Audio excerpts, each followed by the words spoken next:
Der spanische Bürgerkrieg war nicht das plötzliche Aufflammen einer Auseinandersetzung, sondern das Resultat tief verwurzelter Spannungen.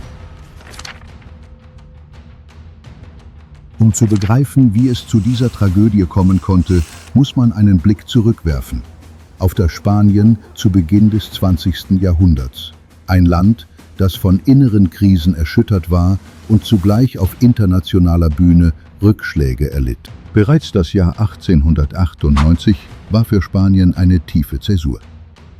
Im Spanisch-Amerikanischen Krieg verlor das Land seine letzten großen Kolonien, Kuba, Puerto Rico und die Philippinen. Damit zerbrach endgültig das spanische Kolonialreich, das über Jahrhunderte die Grundlage der Macht und des Selbstverständnisses des Landes gebildet hatte. Spanien war plötzlich nicht mehr Weltmacht, sondern ein Land, das in Europa nur eine Nebenrolle spielte. Dieser Verlust löste eine tiefgreifende Identitätskrise aus, die in Politik, Kultur und Gesellschaft nachwirkte.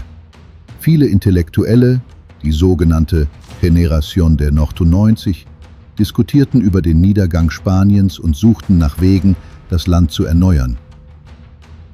Während andere europäische Länder im späten 19. und frühen 20. Jahrhundert eine rasante Industrialisierung erlebten, verlief dieser Prozess in Spanien sehr ungleichmäßig. Im Baskenland und in Katalonien entstanden moderne Industriezweige wie Stahl, Textilien und Chemie. Dort wuchsen Städte wie Barcelona oder Bilbao zu bedeutenden Wirtschaftszentren heran. Der größte Teil Spaniens aber blieb agrarisch geprägt. In Regionen wie Andalusien bestimmten riesige Latifundien Großgrundbesitze das Leben. Millionen Landarbeiter lebten in Armut, ohne Aussicht auf sozialen Aufstieg. Sie waren abhängig von wenigen reichen Grundbesitzern, die sowohl wirtschaftliche als auch politische Macht ausübten. Diese sozialen Unterschiede führten zu starker Unzufriedenheit, die immer wieder in Protesten und Streiks mündete.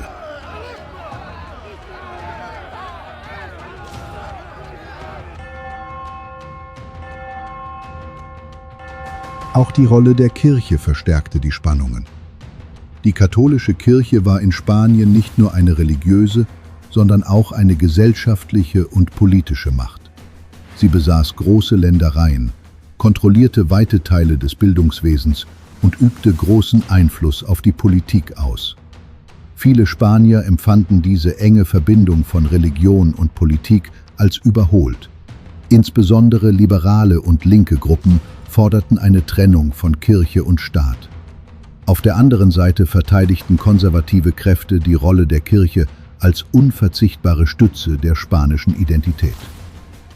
Dieser Gegensatz zwischen einem säkularen, modernen Spanien und einem traditionellen katholischen Spanien zog sich wie ein roter Faden durch die gesamte Geschichte des frühen 20. Jahrhunderts. Ein weiterer Faktor, der zur Instabilität beitrug, war die Monarchie. Spanien war eine konstitutionelle Monarchie, doch die Krone und die mit ihr verbundenen konservativen Eliten blockierten oft tiefgreifende Reformen. Der König Alfonso XIII. Spielte aktiv in die Politik hinein, was das Vertrauen vieler Bürger in die parlamentarische Ordnung schwächte. Die Demokratie blieb schwach, Korruption und Machtmissbrauch waren weit verbreitet. Politische Parteien hatten oft nur regionale Bedeutung und waren selten in der Lage, stabile Mehrheiten zu bilden. Die sozialen Gegensätze verschärften sich in der Zeit nach dem Ersten Weltkrieg weiter. Zwar war Spanien neutral geblieben, hatte aber wirtschaftlich von der Nachfrage nach Rohstoffen und Industrieprodukten profitiert. Nach Kriegsende brach jedoch eine tiefe Wirtschaftskrise aus. Inflation, Arbeitslosigkeit und Hunger führten zu wachsender Unruhe.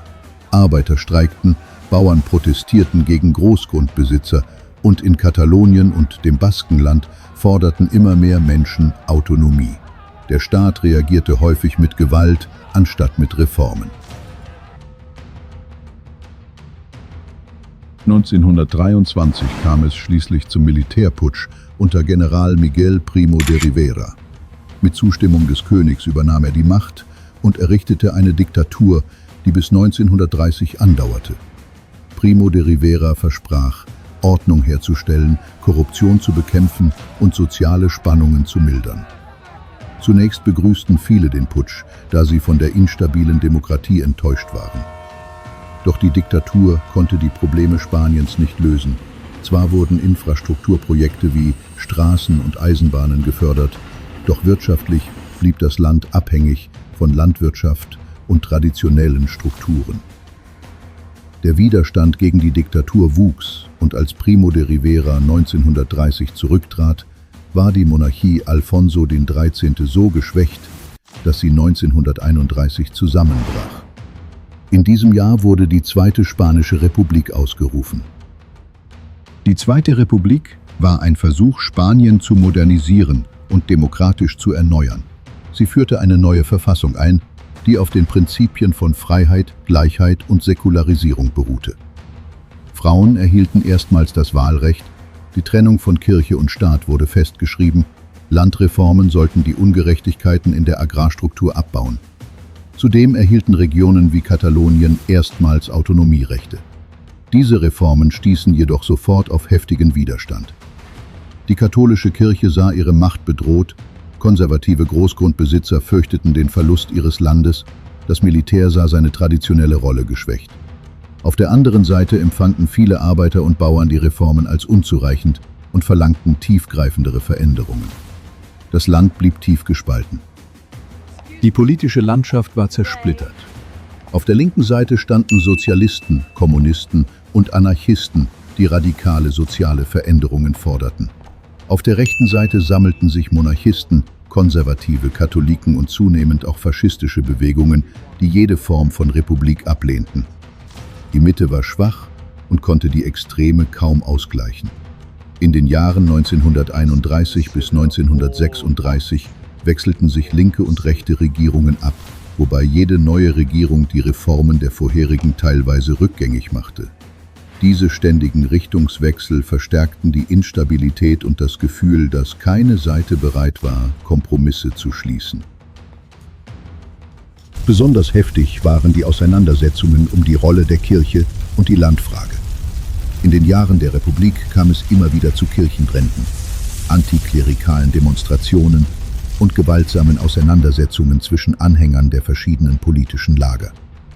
Gleichzeitig eskalierten Landbesetzungen und Streiks, bei denen Bauern versuchten, das Land der Großgrundbesitzer selbst in Besitz zu nehmen. Die Regierung stand unter Druck von beiden Seiten. Sie war zu reformorientiert, um die Konservativen zu besänftigen, aber nicht radikal genug, um die Erwartungen der Linken zu erfüllen. Ein weiterer entscheidender Punkt war die wachsende politische Gewalt. In den Städten lieferten sich rechte und linke Milizen regelmäßig Straßenschlachten. Politische Attentate wurden zu einem beinahe alltäglichen Mittel der Auseinandersetzung. Besonders die anarchistische Gewerkschaft CNT und die faschistische Phalange griffen zu radikalen Methoden, um ihre Ziele durchzusetzen. Das Vertrauen in demokratische Institutionen sank rapide. Im Februar 1936 kam es zu einem entscheidenden Wendepunkt. Bei den Parlamentswahlen gewann das linke Bündnis Frente Popular, Volksfront, bestehend aus Sozialisten, Kommunisten und Republikanern. Sie bildeten eine neue Regierung und kündigten an, die Reformen fortzusetzen und zu vertiefen. Für die Rechte war dies ein Schock. Viele konservative Kreise, Monarchisten, Großgrundbesitzer und Teile des Militärs waren überzeugt, dass die Volksfront Spanien in Chaos und Kommunismus stürzen würde. Sie begannen, einen Putsch vorzubereiten. Der unmittelbare Auslöser war die Ermordung des rechtsgerichteten Politikers José Calvo Sotelo am 13. Juli 1936. Er galt als Symbolfigur der Opposition gegen die Volksfront. Sein Tod, mutmaßlich verübt von republikanischen Sicherheitskräften, führte zu einem massiven Vertrauensverlust in die Regierung. Wenige Tage später, am 17. Juli 1936, erhoben sich Militärs unter Führung von Francisco Franco, Emilio Mola und anderen Generälen gegen die Republik. Der Putsch begann in Spanisch-Marokko und weitete sich schnell auf das Festland aus. Doch der Putsch verlief nicht wie geplant. Zwar konnten die Aufständischen in einigen Regionen vor allem im ländlichen Spanien, die Kontrolle übernehmen. In den großen Städten jedoch, vor allem in Madrid, Barcelona und Valencia, leisteten Arbeiter, Milizen und Teile des Militärs erbitterten Widerstand. Die Bevölkerung bewaffnete sich, um die Republik zu verteidigen. Damit begann der Spanische Bürgerkrieg, ein Konflikt, der das Land 3 Jahre lang in Blut und Zerstörung stürzen sollte. Bereits im Sommer 1936 war Spanien in 2 Lager geteilt. Die Nationalisten kontrollierten große Teile des Nordwestens, Kastilien, Andalusien und Spanisch-Marokko. Die Republikaner hielten Madrid, Valencia, Barcelona, das Baskenland und Katalonien. Die Front verlief unübersichtlich, da in vielen Regionen Städte und Dörfer unterschiedliche Seiten unterstützten. Besonders im Landesinneren kam es zu erbitterten Kämpfen um einzelne Orte, die für beide Lager symbolische Bedeutung hatten. Im Herbst 1936 schien es so, als könnten die Nationalisten rasch siegen. Sie rückten auf Madrid vor und hofften, die Hauptstadt schnell einzunehmen. Doch der Widerstand war hartnäckig. Die Regierung verlegte ihren Sitz nach Valencia, während in Madrid Arbeiter, Studenten und Milizionäre Stellung bezogen. Mit Hilfe der ersten internationalen Freiwilligen entstand eine Verteidigungslinie, die den Vormarsch der Nationalisten stoppte. Der Ruf „No pasarán", sie werden nicht durchkommen, wurde zum Symbol der republikanischen Standhaftigkeit. Der gescheiterte Sturm auf Madrid zeigte, dass der Krieg lang und verlustreich werden würde. Sehr bald wurde der Konflikt zu einem internationalen Stellvertreterkrieg. Die Nationalisten erhielten Unterstützung von faschistischen Staaten. Deutschland entsandte die Legion Condor, eine Einheit aus Piloten, Technikern und Soldaten, die modernste Waffen mitbrachten.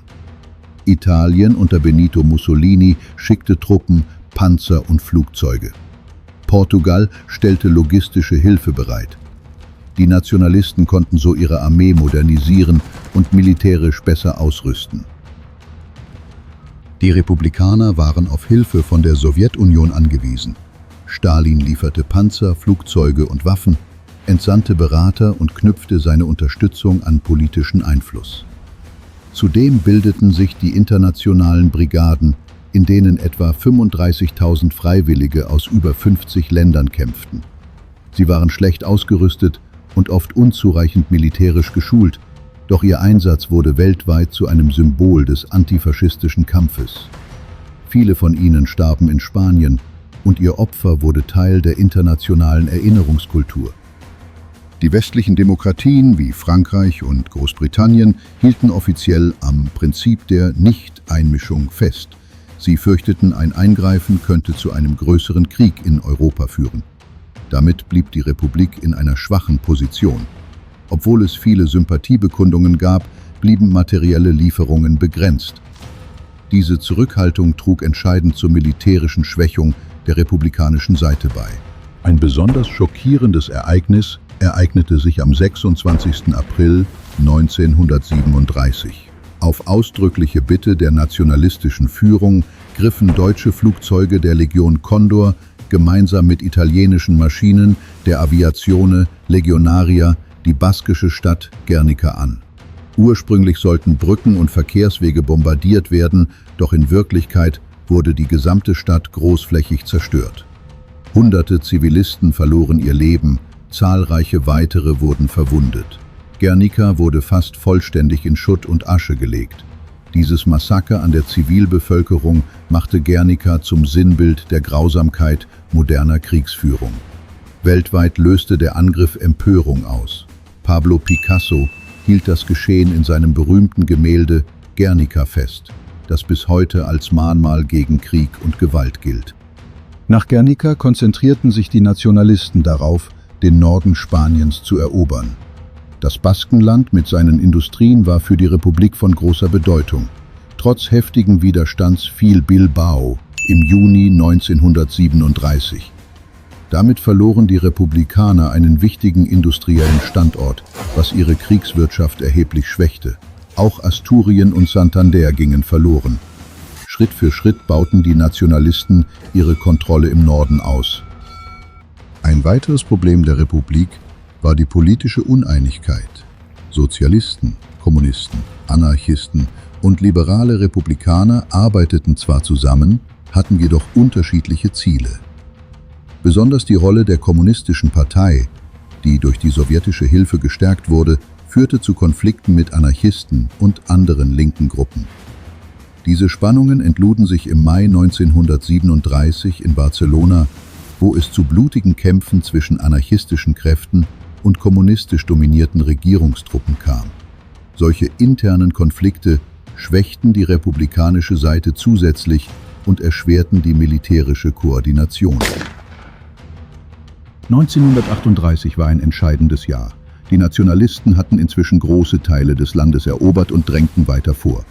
Die Republik startete im Juli 1938 ihre letzte große Offensive am Fluss Ebro. Ziel war es, die nationalistische Front zu durchbrechen und den Kontakt zwischen Francos Truppen zu unterbrechen. Monatelang tobten erbitterte Kämpfe. Zehntausende Soldaten fielen auf beiden Seiten. Obwohl die Republikaner anfangs Erfolge erzielten, konnten die Nationalisten mit überlegener Ausrüstung und besserer Organisation die Offensive zurückschlagen. Die Niederlage am Ebro bedeutete das Ende jeder realistischen Chance auf einen Sieg der Republik. Nach der Niederlage am Ebro war der Weg für die Nationalisten frei. Im Januar 1939 nahmen sie Barcelona ein, das Herz Kataloniens und ein wichtiges Zentrum der republikanischen Bewegung. Der Fall Barcelonas war ein schwerer Schlag für die Republik. Hunderttausende Menschen flohen über die Pyrenäen nach Frankreich, wo sie in Lagern interniert wurden. Die Front der Republikaner brach zusammen.